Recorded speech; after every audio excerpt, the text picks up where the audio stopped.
श्री स्वामी समर्थ.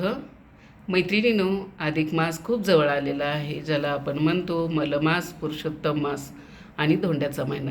या धोंड्याच्यामध्ये आपण अनेक प्रकारचे व्रत करतो, वैकल्य करतो, उपासना करतो, नक्तभोजन करतो, विविध प्रकारचे धोंडे देतो पुरुषोत्तमाला.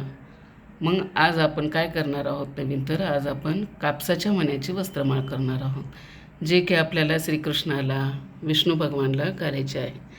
कापसाच्या वस्त्राची माळ कशी करायची? कापसाचे मणी तयार करायचे त्याचे, आणि मणी तयार करून एकमेकाला जोडून घ्यायचे, आणि ही वस्त्रमाळ आपल्याला कृष्णाला घालायची आहे. या अधिक मासामध्ये कृष्णाची जितकी सेवा कराल तितके कमीच आहे.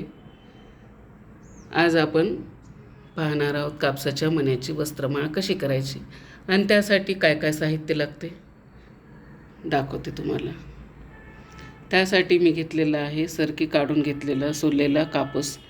कचरा ठेवायचा नाही, काय नाही, पांढरा शुभ्र कापूस आपल्याला असा काढून घ्यायचा आहे. त्यानंतर हळद, कुंकू आणि दूध लागणार आहे. दुधामुळे गच्च पीळ बसते आणि वस्त्र खूप छान होतं. चला तर मग आता आपण करूया कापसाच्या मण्याची वस्त्रमाळ. त्यासाठी आपल्याला सुरुवातीला कापसाची मणी तयार करून घ्यायची आहेत. कापसाची मणी तयार कशी करायची ते मी तुम्हाला दाखवते. आपल्याला आता कापसाचे मणी तयार करायचे आहेत. असं आपल्याला थोडासा कापूस घ्यायचा आहे आणि ह्या कापसाला करून घ्यायचं आहे. अशा प्रकारे आपल्याला कापसाची मणी तयार करायची आहे. आपल्याला 11, 16, 21, 5, 7 आपल्याला जितके मणी पाहिजेत तेवढे मणी आपण करून 30 आणि 3 सुद्धा मणी करून आपण कृष्णाला घालू शकतो दररोज. आणि आपल्याला जेवढा मणी पाहिजे, मोठा पाहिजे असेल तर मोठा करा, छोटा पाहिजे असेल तर छोटा करा. जशी मणी तयार करायची आपण तसे करू शकतो. ह्या अशा प्रकारे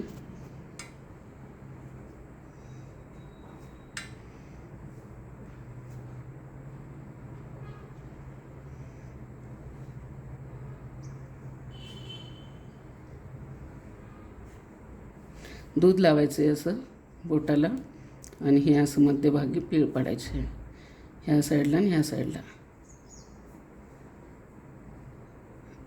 असे आपल्याला पीळ पाडून घ्यायचे आहे.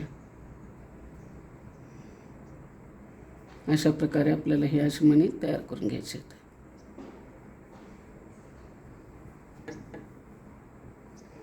आता आपण लहान मोठे कशी करू शकता, तुम्हाला जसे आवडते तसे करा. मोठी फोटो असेल तर मोठे करा, छोटी मूर्ती असेल तर छोटी करा.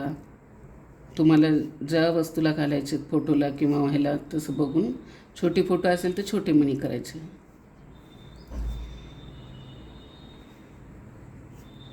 असं करायचे.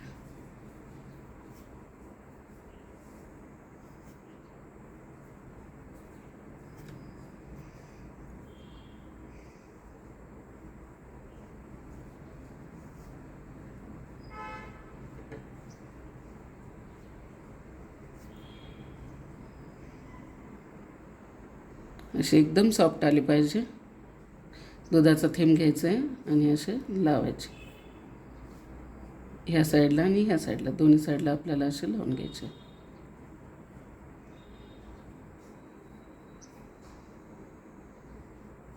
अशा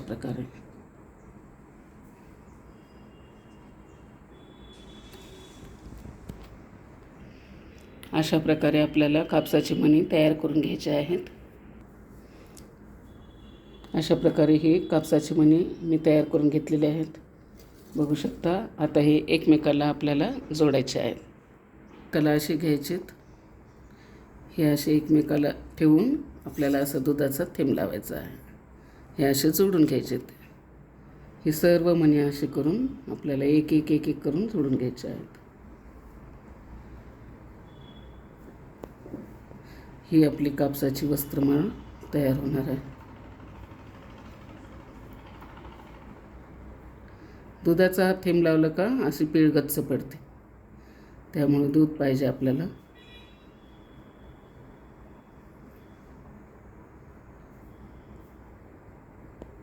हो का, अशा प्रकारे सर्व जोडून घेऊया.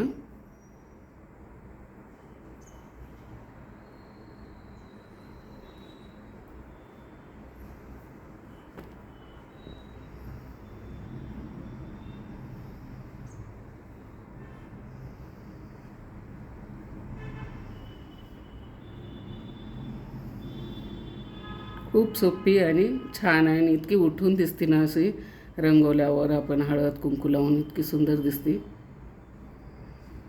आणि ही किती दिवस खराबच होत नाही. खूप छान अशी वाटते, नवीनच आहे दररोज असं वाटते.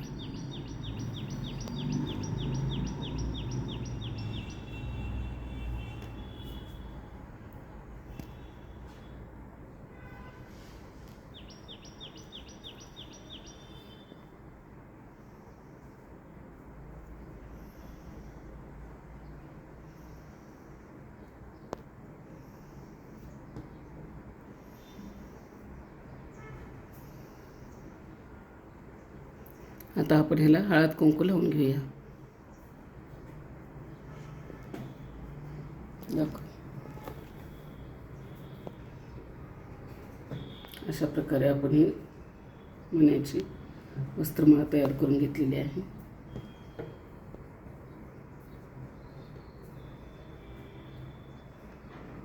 आता आपल्याला हळद कुंकू लावून घ्यायचं आहे. हळद लावायची अगोदर एक सोडून दुसऱ्याला हळद लावायची, परत एक सोडून दुसऱ्याला हळद लावायची.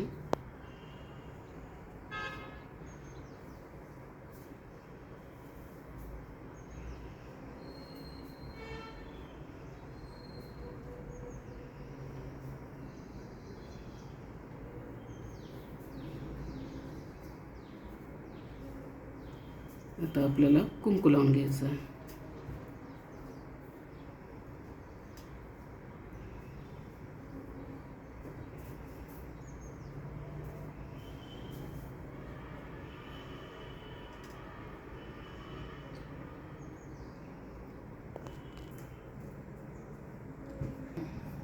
हे आज आपण आता हळद कुंकू लावून घेतलेली आहे आणि आपली ही कापसाची वस्त्रमाळ तयार झालेली आहे मण्याची. अगोदर आपण सगळे मणी तयार करून घेतले आणि नंतर एकमेकाला जोडले, नंतर आपण हळद कुंकू लावले. आता आपण ही